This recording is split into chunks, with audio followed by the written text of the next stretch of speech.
participating in white to black belt Kumite aspiring event kindly report to me. White to black belt Kumite aspiring event report to me. Boys and girls.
Hyderabad Yousufguda indoor స్టేడియంలో ఆదివారం రోజు world Nakayama Shotokan karate association of India వారు open all style karate championship పోటీలు నిర్వహించారు. ఈ పోటీలకు పలు రాష్ట్రాల నుంచి సుమారు 3000 మంది విద్యార్థులు పాల్గొన్నారు. ఈ పోటీల్లో దుబ్బాక పట్టణం, మిర్దొడ్డి పట్టణం నుండి 20 మంది విద్యార్థులు పాల్గొనగా 10 gold medals, 9 silver medals, 1 bronze medal సాధించారు. నేను దీనికి చాలా సంతోషపడుతున్నా.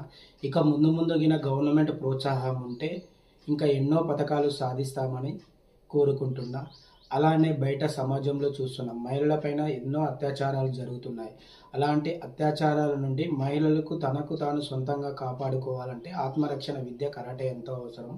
కరాటే నేర్చుకోవడం వల్ల మహిళలు తనకు తాను సొంతంగా కాపాడుకునేంత దృఢత్వం, శక్తి ఎన్నో ఆత్మరక్షణ విద్య వల్ల వస్తుంది. తమకు తాము మహిళ ఎలాంటి ఆయుధం లేకుండా సొంతంగా కాపాడుకునేంత స్టామినా కానీ స్ట్రెంగ్త్ కానీ కరాటే వల్ల వస్తుంది. కాబట్టి ప్రతి మహిళ ఆత్మరక్షణ విద్య కరాటే ఎంతో అవసరం. కాబట్టి ప్రతి మహిళ నేర్చుకోవాలని మనస్ఫూర్తిగా కోరుకుంటున్నాను.